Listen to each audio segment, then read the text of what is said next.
오늘 우리에게 주신 하나님의 말씀은 출애굽기 14장 1절 말씀부터 16절의 말씀까지입니다.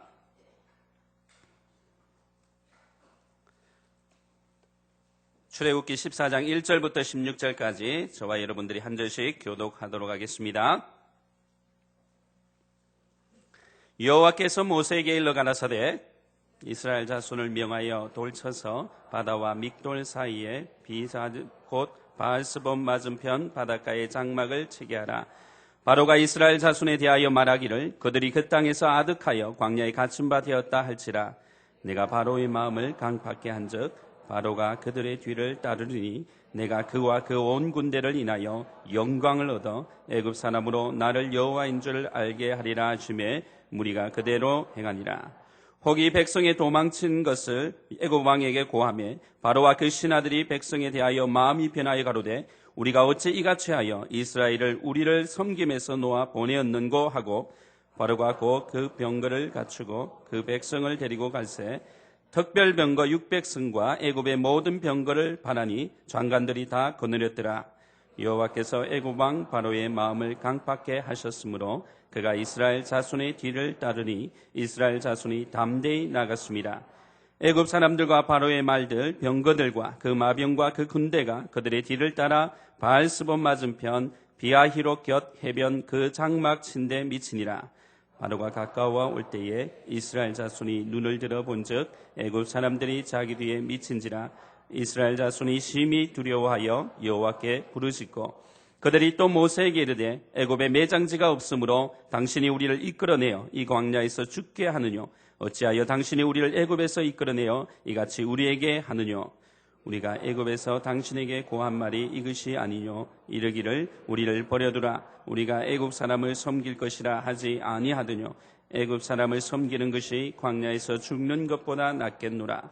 모세가 백성에게 이르되 너희는 두려워 말고 가만히 서서 여호와께서 오늘날 너희를 위하여 행하시는 구원을 보라. 너희가 오늘 본 애굽 사람을 또 다시는 영원히 보지 못하리라. 여호와께서 너희를 위하여 싸우시리니 너희는 가만히 있을지니라. 여호와께서 모세에게 이르시되 너는 어찌하여 내게 부르짖느뇨. 이스라엘 자손을 명하여 앞으로 나가게 하고 지팡이를 들고 손을 바다 위로 내밀어 그것으로 갈라지게 하라. 이스라엘 자손이 바다 가운데 육지로 행하리라. 아멘. 오늘도 말씀 가운데 그 얼굴을 비추어주시는 하나님을 만나는 여러분 되시기를 축원합니다. 초나라 왕 항우와 한나라 왕 유방이 전쟁을 벌일 때의 일이었습니다. 서로가 각축전을 벌이고 있는데 초반기에 이 전쟁이 초나라에게 유리하게 돌아갔습니다. 초나라에게 유리하게 돌아갔지만 후반기에 들어서는 한나라가 득세하기 시작했습니다. 이렇게 되자 초나라 왕이었던 항우가 이 한나라 왕이었던 유방에게 협상을 체결을 하자고 했습니다. 그때 당시에 홍구라는 한 지역을 중심으로 이 천하를 2등분해서 우리가 각각 다스리자 이런 이야기를 했습니다. 그래서 그렇게 하기로 협상을 맺었습니다. 그리고 초나라는 서쪽으로 한나라는 동쪽으로 각각 이제 회군을 하고 있었습니다. 회군을 하던 중에 한나라의 신하였던 장량과 진평이라는 사람이 왕에게 다가와서 말합니다. 전하, 지금 우리가 훨씬 더 유리한 전세를 가지고 있는데 협상을 체결할 이유가 없습니다. 우리가 이 기회에 초나라를 무너뜨려야 합니다. 그래서 이 말을 합당하게 여긴 왕이 다시 그 군대를 돌려서 초나라를 공격을 하게 됩니다. 초나라 왕과 그 군대들은 헤아라는 한 성까지 쫓겨가게 되고 헤아라는 성 안에 갇히게 되었습니다. 적군은 훨씬 많습니다. 사면으로 가득 찼습니다. 식량은 떨어져 갑니다. 방법이 없었어요. 그런데 이게 웬일입니까? 밤낮으로 들리는 노랫소리가 있는데 이 사면에서 들리는 노랫소리가 초나라 백성들이 늘 불렀던 노랫소리가 들려왔던 것입니다. 그 노래를 듣고 있었던 성 안에 있던 임금과 모든 군대가 마음의 심리전술에 넘어간 것이었죠. 우리나라가 다른 지역에선 다 망했구나. 우리나라 백성들이 저기에 잡혀와 있는 것 같다라는 생각을 하게 되고 이 심리전술에 결국은 패하게 됩니다. 여기에서 나온 말이 사면초가라는 말입니다. 사면에서 이 초나라의 노래소리가 들려온다는 이야기입니다. 이 이야기가 곧 우리에게는 이러한 뜻을 가지고 있습니다. 궁지에 몰려서 도저히 빠져나갈 길이 없는 상황, 도저히 어떻게 해볼 수 없는 상황을 놓고 우리는 사면초가다라는 이 이야기를 합니다. 오늘 본문에 나오는 이스라엘이 그런 상황이었습니다. 위기입니다. 방법이 없습니다. 극복할 수가 없습니다. 왼쪽에는 산입니다. 앞에도 산이에요. 오른쪽은 홍해가 있습니다. 뒤에는 바로 군대가 쫓아오고 있습니다. 여러분, 이렇게 위기를 맞이한 이스라엘 백성들의 우리가 좀 그 역사를 살펴볼 필요가 있는데, 이스라엘이라는 한 나라는 아브라함으로부터 시작을 합니다. 아브라함이 이삭을 낳고 이삭이 야곱을 낳고 야곱이 요셉을 낳았을 때 요셉이 애굽에 잡혀가게 되고 애굽에서 총리가 되었습니다. 그리고 고향 땅에 흉년이 들었을 때 아버지 야곱과 형제 70을 초대해서 애굽 땅에 정착을 해서 살았습니다. 그곳이 바로 고센 땅이었습니다. 애굽에 있는 고센 땅에 정착해서 살았는데 이들이 그 생육이 점점 번성해지고 중다해졌습니다. 이렇게 되자 임금이 계속 애굽에는 바뀌었는데 무슨 생각을 하게 됐냐면 이러다가 애굽이 이스라엘화 되겠다. 그러한 생각을 당연히 하게 되었습니다. 그래서 더 이상 안 되겠다고 생각한 애굽 정권이 이스라엘 백성들을 노예로 부르기 시작했습니다. 노예도 하루 이틀이죠. 자그마치 430년을 노예로 살았습니다. 이스라엘 백성들이 얼마나 힘이 들었겠습니까? 그러니 이들이 부르짖었어요. 하나님, 우리를 이대로 버리지 마시고 하나님, 우리를 좀 구원해 주십시오. 그들이 그렇게 날마다 부르짖었습니다. 하나님께서 그 부르짖음에 응답을 하셨습니다. 물론 그 전에도 그 기도 소리를 들었지만 응답하셨다는 이 뜻은 하나님의 때가 되었다는 이야기입니다. 그래서 하나님께서는 지도자 모세를 보내셨고 모세를 통하여 이스라엘 백성들을 이끌어내십니다. 그런데 바로 왕이 순수히 내줄 리가 없습니다. 10가지의 재앙이 내려진 다음에야 이스라엘 백성들을 내보내게 됩니다. 그 중에서도 특별히 마지막 10번째 재앙은 장자가 다 죽는 그러한 재앙이었습니다. 왕자리를 계승할 왕자도 죽었습니다. 모든 애굽에 있는 장자는 다 죽었습니다. 심지어는 노예들의 장자도 죽었습니다. 짐승의 초태생도 다 죽었습니다. 이렇게 되자 바로가 많이 이제 놀랬고 겁에 질렸습니다. 그래서 모세를 불러다가 너의 백성들을 이끌고 나가라, 이렇게 이야기를 하게 되었습니다. 여러분은 지금 잠깐 사이에 창세기 12장에서 출애굽기 13장까지 끝내셨습니다. 성경 많이 읽으셨어요. 그리고 오늘 출애굽기 14장이 시작을 했습니다. 여러분, 이스라엘 백성들이 그렇게 출애굽할 때 얼마나 기뻤겠습니까? 3일 길을 걸어갔는데 하나님께서 갑자기 이렇게 명령을 하십니다. 오늘 본문 1절 2절을 보니까 이스라엘 자손을 하나님께서 명령하시기를 여호와께서 모세에게 일러 가라사대 이스라엘 자손을 명하여 돌쳐서란 이야기는 돌이켜서 턴백하라는 겁니다. 완전히 애굽 쪽은 아니지만 애굽 쪽으로 다시 돌이켜서 가라. 그곳이 어디냐면 믹돌 사이에 비아히로답 곧 바알스본 맞은편 바닷가에 장막을 치라는 이야기입니다. 희한한 명령이에요. 상식적으로 도저히 이해가 안 가는 명령입니다. 자, 제가 여러분 이 앞에 지도가 있다라고 생각을 하시고 제가 손으로 표시를 할 테니까 한번 잘 보십시오. 여기에 애굽이라는 나라가 있습니다. 고센 땅은 이 애굽 이 밑에 지역에 있었습니다. 애굽의 지배 속에 있었고요. 이들이 목적으로 해야 할 가나안은 이 오른편에 있습니다. 그런데 이 고센 땅에서 이곳 가나안까지 갈 수 있는 방법은 이쪽은 바다인데 해안길을 따라가는 첫 번째 길이 있습니다. 이 길을 블레셋 길이라고 합니다. 왜냐하면 블레셋 사람들이 이 지역에 살고 있었기 때문이에요. 이 길은 사람들이 많이 이용을 하지만 이렇게 대군이 갈 수 있을 만큼의 넓은 도로가 아닙니다. 그리고 블레셋 사람들과의 전쟁이 있을 수 있는 위험이 있었습니다. 그래서 이 길은 선택할 수가 없고요. 이스라엘 백성들이 숫곳이라는 곳까지 올라와서 직진으로 쭉 가면 가나안을 갑니다. 먼 길이 아닙니다. 그래서 지금 이스라엘 백성들이 이 숫곳까지 왔습니다. 그래서 이제는 조금만 더 노력해서 가면은 약속의 땅 가나안에 가게 됩니다. 그런데 하나님께서 웬일입니까? 여기에서 길을 돌이켜서 다시 위쪽 애굽 쪽으로 좀 더 올라가라고 말씀을 하시고 있다라는 이야기입니다. 그곳이 믹돌과 비하히롯이라는 산이 있는 지역이었는데 이스라엘 백성들은 아마 마음속에 이런 생각을 했던 것 같아요. 돌이켜 가라 해도 다시 그 길을 갈 수 있었던 이유 중에 하나는 믹돌은 보초를 서는 큰 망대가 있는 지역이었습니다. 비하히롯은 아주 큰 산이었고요. 마치 요새와 같은 곳이었습니다.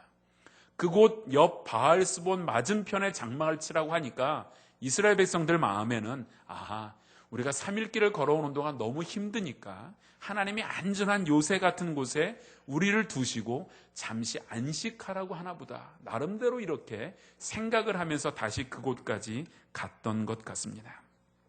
그런데 5일째 되던 날 뒤에서 맨 뒤에를 쫓아오던 한 이스라엘 백성에게서 소리가 들려옵니다. 큰일이 났다는 겁니다. 애국 군대가 쫓아온다라는 거예요. 바로가 경겁 중에 놀래서 이스라엘 백성들을 내보냈지만 3일 후에 신하가 와서 이렇게 이야기를 합니다. 왕이시여, 우리가 너무나도 어리석은 일을 했습니다. 그 엄청난 노동력을 그냥 버린다는 것은 바보 같은 짓입니다. 이런 이야기를 했던 거예요. 그래서 제가 사실은 이 계산을 2부 예배 때 제가 잘못을 좀 했어요. 좀 사연이 있었습니다. 일단 제가 한번 좀 풀어가 보겠습니다. 단순 노무직이 하루 받을 수 있는 돈이 5만 원 정도라고 생각하면 장정 일할 수 있는 사람만 60만 명입니다. 그럼 하루에 얼마입니까? 300억이에요. 그런데 이들은 단순 노무직이 아니에요. 430년 동안 숙련된 기술을 대대로 이어받은 사람들이에요. 벽돌을 굽고 성을 쌓고 작물을 재배하는 일에 있어서는 탁월한 사람들입니다. 그러니 이 사람들은 하루 일당이 한 10만 원 좀 안 되겠습니까? 그러면 하루에 얼마입니까? 600억이에요. 1년이면 얼마겠어요? 제가 이것을 계산해 봤어요. 계산을 했는데 0이 하도 많아서 일십, 백, 천만, 10만, 100만, 1000만, 억, 10억, 100억, 그 다음엔 제가 한 번도 제 인생에 세보지를 않아서 100억 다음에 뭔지를 모르겠어요. 그래서 어젯밤에 집에 가서 아내에게 물어봤어요.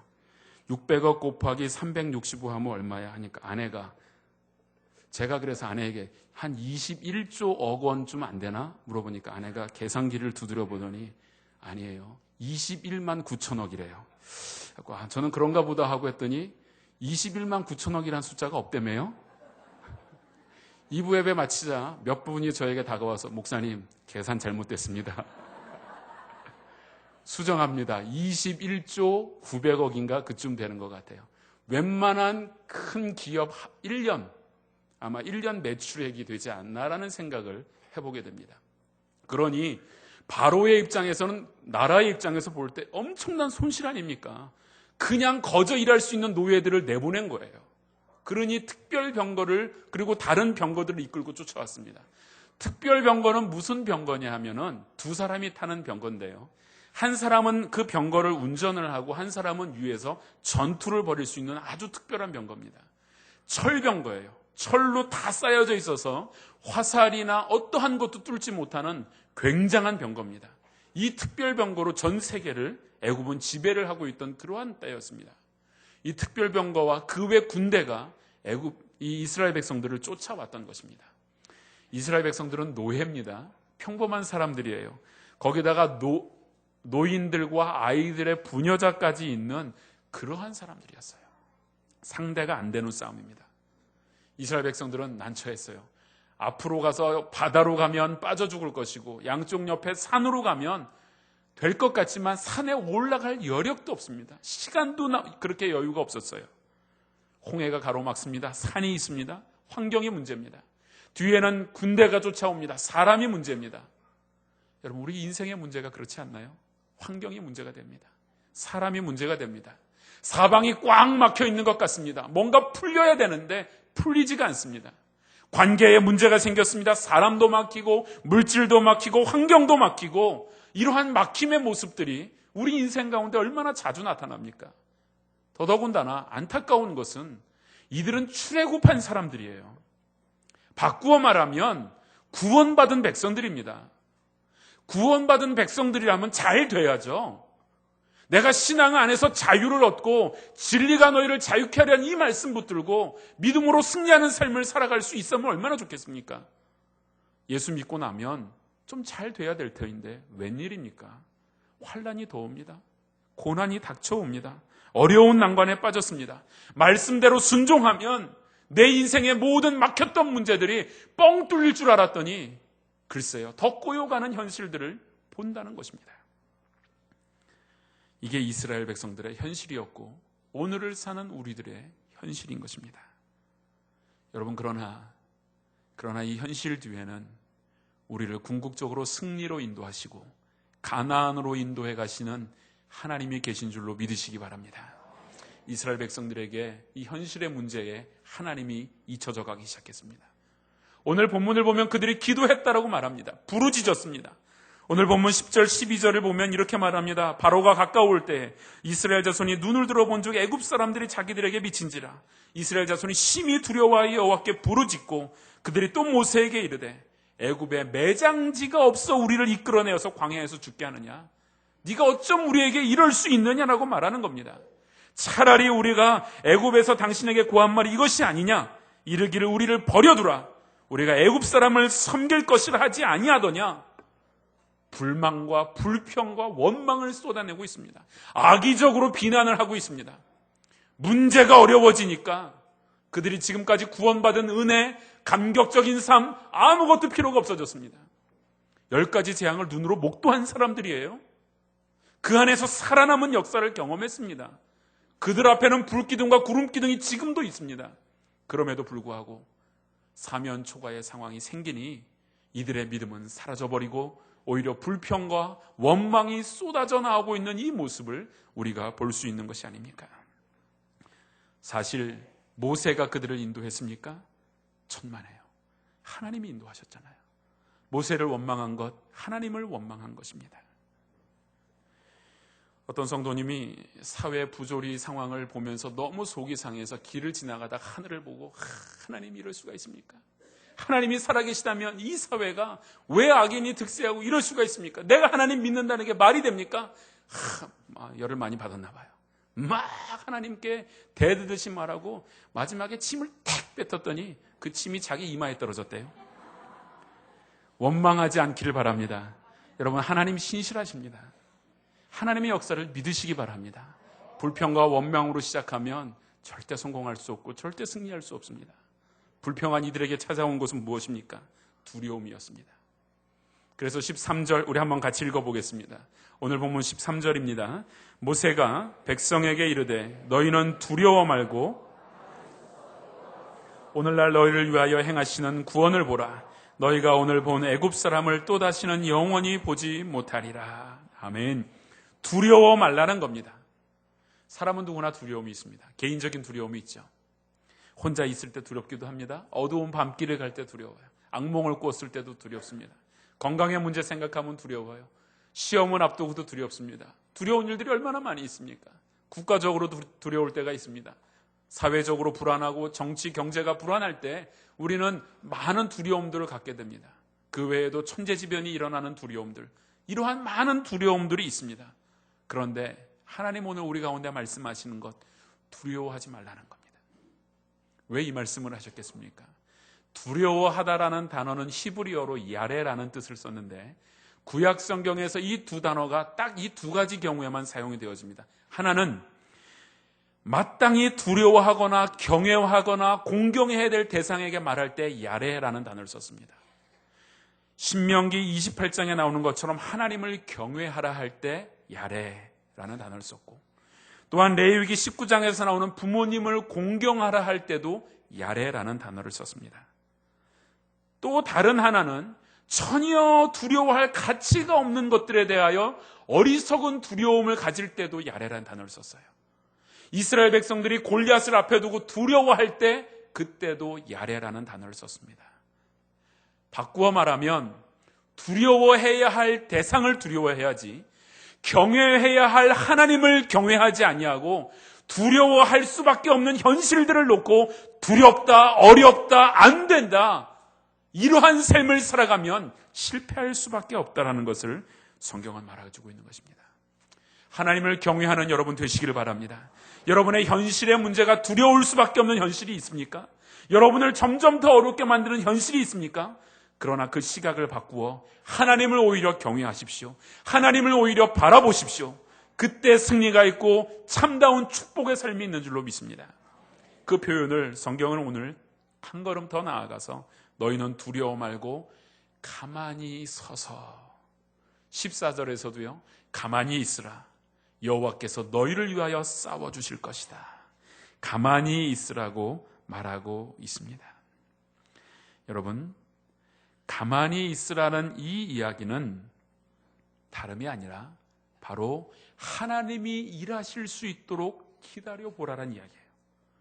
어려운 현실이 왔을 때 그 현실의 문제를 잡고 우왕좌왕하고 힘들어하고 내가 어떻게 해볼 거라고 애쓰는 것보다 나에게 온 이 고난의 뜻이 무엇인지 한번 가만히 기다려보라라는 믿음의 태도를 보여주고 있는 것입니다. 이것은 하나님께 기회를 드리는 것입니다. 우리는 하나님이 우리의 삶에서 역사하시고 인도하실 기회들을 너무 많이 가로채고 있습니다. 하나님이 일하실 틈을 안 주는 거예요. 내가 어떻게 해보겠다라는 겁니다. 내 손으로 해결해보겠다는 거예요. 하나님은 그러니 우리의 삶에서 개입하셔서 일하실 틈조차 주지 않는 우리의 모습을 볼 수가 있는 것이 아닙니까? 이스라엘 백성들이 그러했습니다. 하나님이 일하실 틈이 없었어요. 그런데 모세는 그렇지 않았어요. 기다려보자. 하나님이 인도하셨고 하나님이 분명 뜻이 있을 것이다. 기다려보자라는 겁니다. 모세와 이스라엘 백성들의 차이는 딱 하나, 믿음의 차이였습니다. 고린도후서 4장 7절에서 9절을 보면 이런 이야기를 합니다. 우리가 이 보배를 질그릇에 가졌으니 이는 능력이 심히 큰 것이 누구에게 있습니까? 하나님께 있고 우리에게는 있지 아니하다. 그러므로 우리가 사방으로 우겨쌈을 당하여도 쌓이지 아니하며 우리가 답답한 일을 당하여도 낙심하지도 아니하고 핍박을 당하여도 버림받지 아니하고 우리가 거꾸로 뜨림을 당하여도 망하지 아니한다. 이 고백이 오늘 여러분의 고백이 되기를 바랍니다.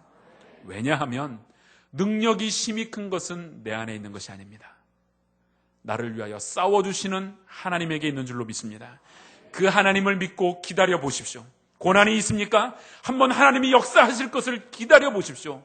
그리고 이제 여러분의 그 얼굴을 들어 하나님을 보십시오.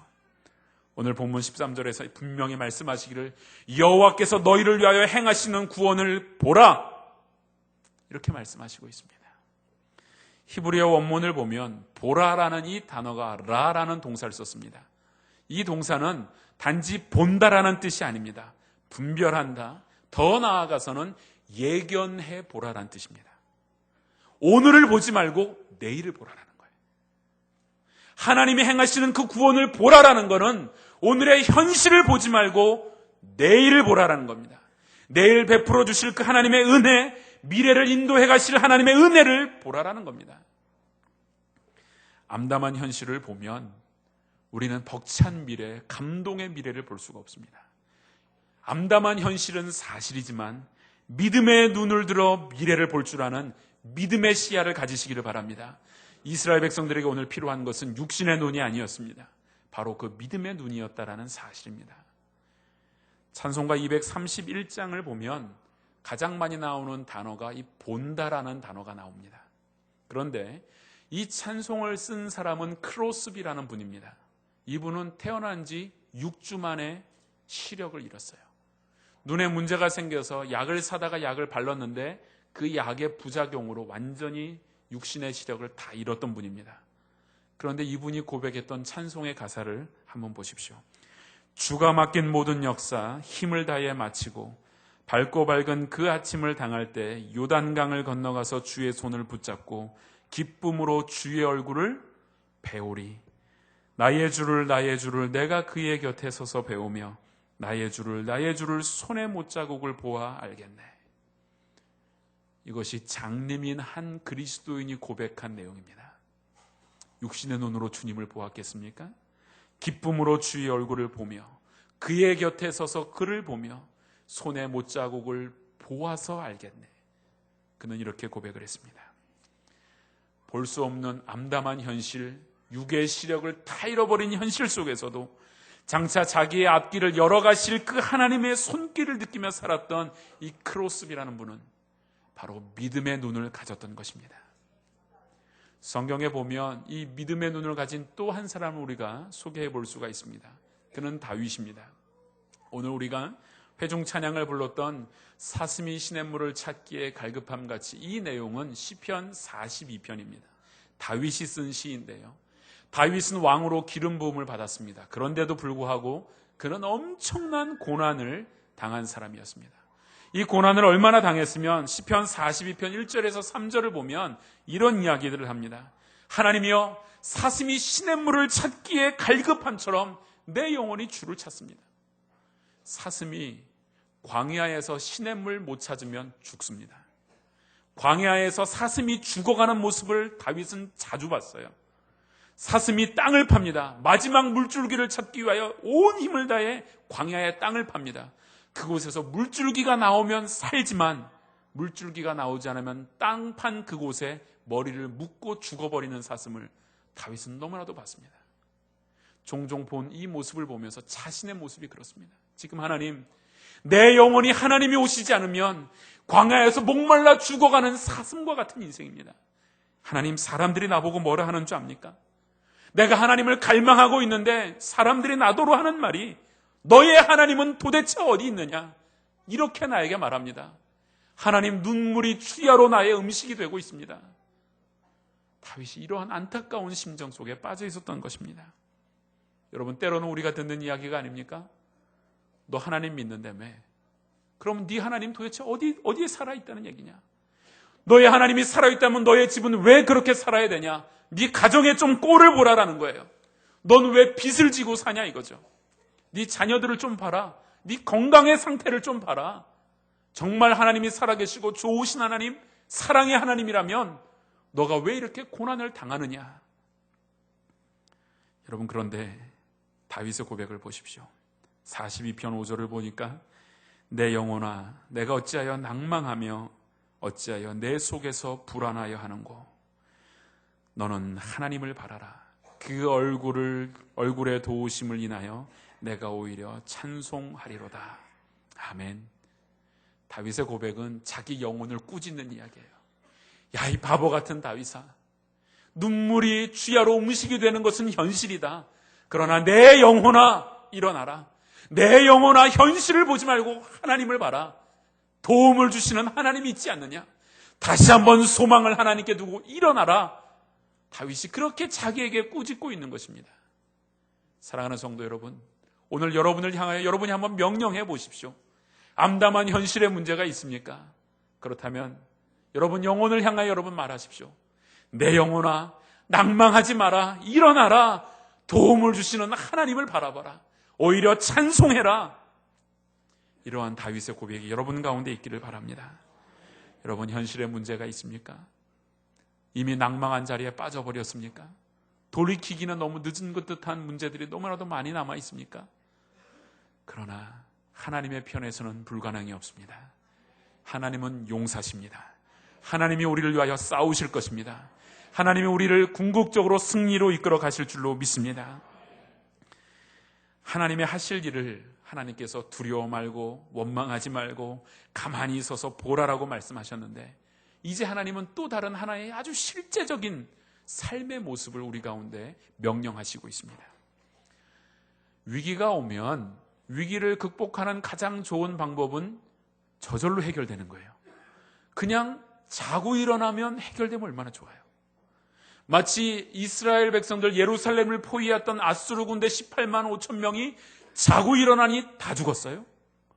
광야에서 먹을 것이 없어 그렇게 힘들었는데 자고 일어나니 만나가 내리고요, 메추라기가 왔어요. 이런 역사를 날마다 경험하면 얼마나 좋겠습니까? 그런데요, 하나님이 인도하시는 방법은 꼭 그렇지가 않다라는 겁니다. 대개의 경우 우리의 삶에 문제가 올 때 하나님이 원하시는 것은 문제 안으로 들어가라는 겁니다.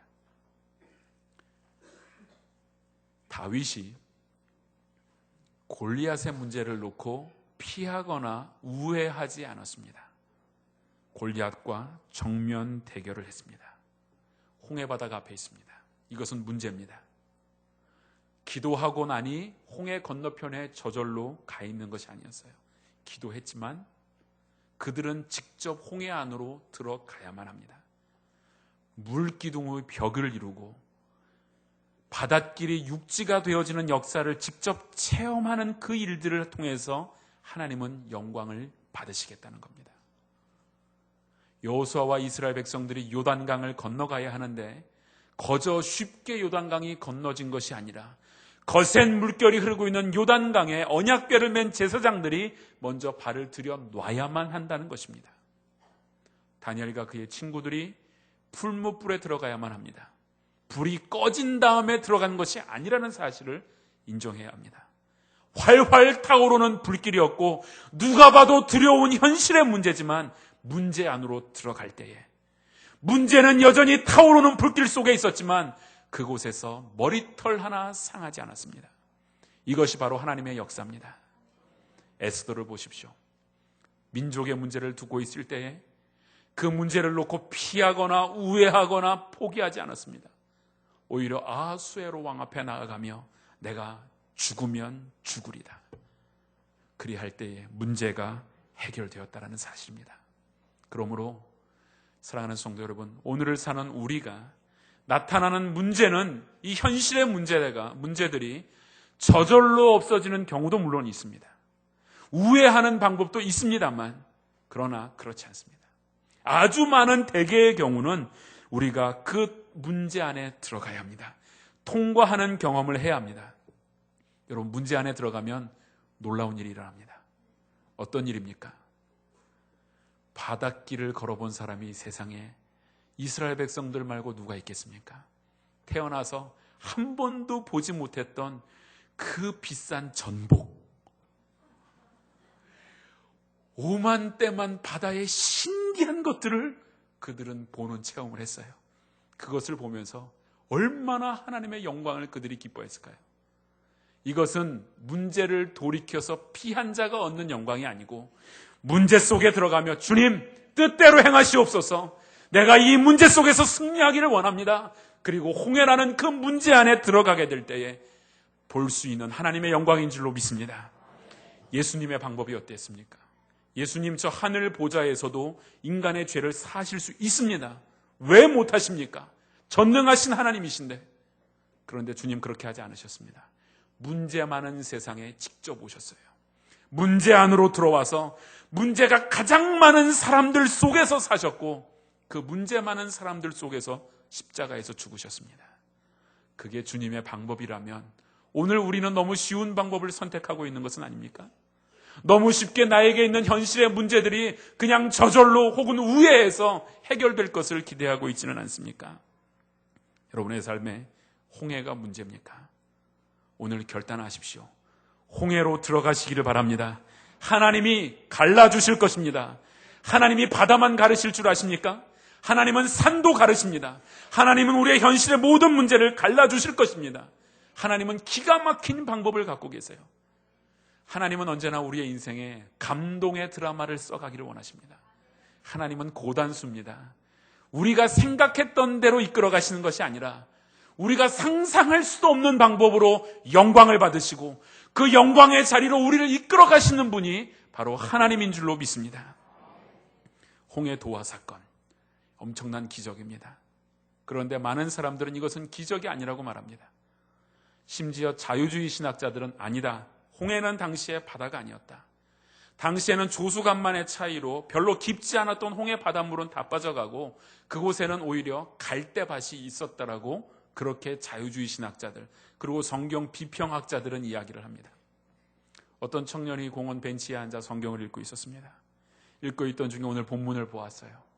본문을 보니 홍해를 가르시고 이스라엘 백성들을 구원하신 하나님의 역사를 보고 마음에 감동이 왔어요. 자신도 모르게 할렐루야! 주님을 찬양합니다. 그랬어요.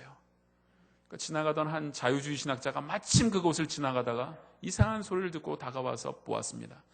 젊은이, 뭐 때문에 그렇게 주님께 감사하는 노래를 합니까? 물어보니까 이 젊은이가 자초지종을 얘기했어요. 홍해를 가르신 하나님이 얼마나 위대하십니까? 내 인생에도 그런 하나님이 함께 하심을 자기는 믿습니다. 그런 이야기를 하는 거예요. 그러자 이 자유주의 신학자가 이 젊은이 틀린 생각이지. 사실은 그게 아니라고. 당시에 여러 가지 이제 상황들을 설명해 하면서 그것은 바다가 아니고 사실은 갈대밭이었다네. 물이라고 해봐야 1m도 안 되는, 뭐 한 50cm도 채 안 되는 그러한 물을 그냥 지나간 것일세. 이렇게 자유주의 신학자가 이 청년을 아주 실망하는 어떠한 그런 근거들을 가지고 이야기하고 가버렸어요. 청년이 실망을 했습니다. 야, 그렇다면 이게 하나님이 구원하신 게 아닌가? 그러면 그 다음엔 어떻게 됐지? 하고 성경을 더 읽어봅니다. 또 그런데 이 자유주의 신학자가 지나가는데 뒤에서 소리가 또 들어옵니다. 할렐루야! 주님을 더 찬양합니다! 이러는 거예요. 자유주의 신학자가 속으로 에이, 저 가르쳐줬는데 저 뭘 모르고 또 저러네. 또 와서 이야기를 해요. 뭐 때문에 그러는가? 이 청년이 하는 얘기가 50cm밖에 안 되는 물에 애국 군대가 다 죽었대요. 할렐루야! 주님을 찬양합니다. 그래서 이러는 거예요. 세상 사람들은 우리를 인도해 가시는 하나님의 손길을 보면서 우연이다, 재수다 이런 말을 합니다. 그러나 그렇지 않습니다. 홍해를 가르신 하나님, 오늘도 살아계신 줄로 믿습니다. 그 하나님은요, 여러분의 인생의 길을 인도해 가시기를 원하십니다. 여러분을 가나안 약속의 땅으로 인도해 가시기를 원하십니다. 하나님은 분명 여러분의 오늘의 그 문제를 갈라주실 것입니다.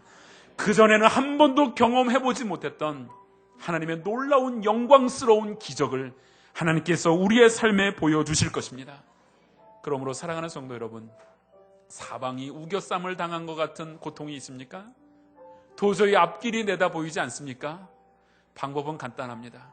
아무리 주변을 봐도 다 막혀 있으면 뚫린 곳 한 곳 있지 않습니까? 위를 보십시오. 위에 살아계신 하나님이 계시지 않습니까? 이스라엘 백성을 인도해 가셨던 하나님, 오늘 여러분의 삶을 인도해 가시면서 우리를 구원하고 인도하시는 그 하나님의 영광을 체험케 하시고, 그래서 사방에 막혀있는 모든 것들이 오히려 하나님을 통하여 활짝 열려지는 놀라운 축복이 여러분의 삶 가운데 있기를 축원합니다. 함께 찬양하겠습니다.